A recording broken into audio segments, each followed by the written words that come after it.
सभी को राम राम। आज श्री रामचरितमानस के पाठ का 24वां दिन है। हम सब एक एक पृष्ठ रोज पढ़ते हुए आज 24वें पृष्ठ तक पहुंच गए हैं। तो सभी सजग होकर अपना आसन बिछाइए, अपने पूरे परिवार के सदस्यों के साथ बैठकर अपनी पुस्तक हाथ में लेकर साधना प्रारंभ करेंगे। गहरी श्वास भीतर, गहरी श्वास बाहर। अपने माता पिता के चरणों को स्पर्श करते हुए मानसिक प्रणाम करेंगे। अपने समस्त गुरुजनों को प्रणाम करेंगे। अपने कुल देवी, अपने कुल देवता को प्रणाम करेंगे। भगवान श्री राम के प्रेम को अपने हृदय में धारण करते हुए श्री बजरंगबली के चरणों में स्मरण करते हुए और आज का पाठ प्रारंभ करेंगे। हर्षे हेतु हेरि हर ही को किय भूषण तिय भूषण तीको नाम प्रभाऊ जान शिवनी को कालकूट फल दीन अमी को। यहाँ पर बहुत ही ज़्यादा महत्वपूर्ण बात समझने योग्य है। देखिए, सबसे पहली चीज़ कि जब आप यहाँ पर शिव शंकर भोलेनाथ राम नाम का हमेशा जप करते हैं, अभी पिछले वाले हमने एपिसोड में यही बोला कि किस प्रकार भगवान राम का नाम शिव निरंतर जपते हैं। अब क्योंकि माता भगवती भी जप रही हैं, तो माता भगवती को भगवान शिव इसी कारण और प्रेम कर रहे हैं, क्योंकि वह भी सदा राम का नाम रट रही हैं। और जो महत्वपूर्ण बात यह है कि जिस समय भगवान शिव ने विष पिया था, तो वह विष उनके ऊपर, वह कालकूट विष अत्यंत ऐसा था कि जिससे संपूर्ण सृष्टि ही जलने लगी थी।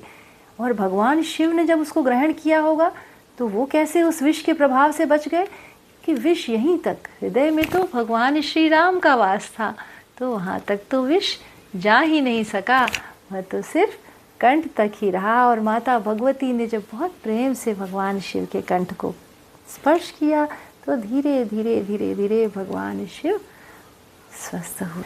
श्री राम जय राम जय जय राम, श्री राम जय राम जय जय राम। बरसा ऋतु रघुपति भगति तुलसी साली सुदास, राम नाम बर बरन जुग सावन भादव मास। तुलसीदास जी कह रहे हैं कि रघुनाथ जी की भक्ति वर्षा ऋतु के समान है, और जो भक्त होते हैं, जो उनसे प्रेम करते हैं, वह धान के समान है। जैसे धान को किसकी आवश्यकता होती है? जल की आवश्यकता होती है। तो हम सब यदि भक्ति कर रहे हैं, तो हमें किसकी आवश्यकता है? भगवान राम के प्रेम की वर्षा हमारे ऊपर होती रहे और हम सब फलते फूलते रहें धान की भांति। तो भगवान राम के 2 अक्षर सावन भादों की तरह हैं। आखर मधुर मनोहर दो, बरन बिलोचन जन से दो।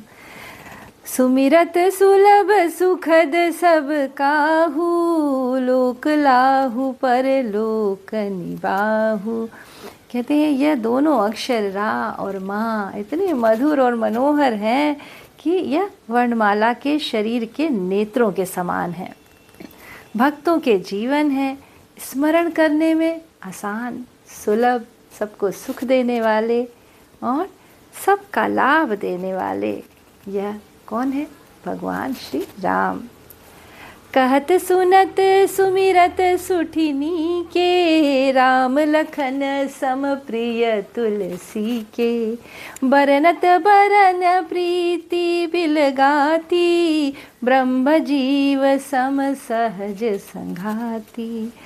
ये कहने, सुनने और स्मरण करने में बहुत ही मधुर हैं, और यह बीजाक्षर रूप में निराकार हैं। रा और माँ बीज अक्षर हैं, और इनके प्रभाव से जीव में एक रसता आती है, वह ब्रह्म के साथ एक होने का प्रयास करता है।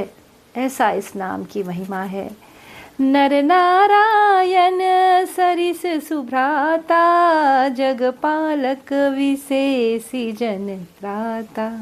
भगति सुतिय कल करन विभूषण, जगहित हेतु विमल विधुभूषण। कहते हैं ये दोनों अक्षर नर नारायण के समान सुंदर भाई हैं। ये जगत का पालन और विशेष रूप से भक्तों की रक्षा करने वाले हैं। वे भक्ति रूपिणी सुंदर स्त्री के कानों में सुंदर आभूषण और जगत के हित के लिए निर्मल चंद्रमा और सूर्य के समान है। यहाँ रा और माँ, रा को चंद्रमा और माँ को सूर्य के समान तुलसीदास जी कह रहे हैं। तो इस प्रकार यह नाम हमें ऊष्मा और शीतलता, प्रेम और विश्वास, सभी कुछ देने की क्षमता रखने वाला एक नाम है, और वह है राम राम राम राम राम, श्री राम राम राम राम राम राम राम।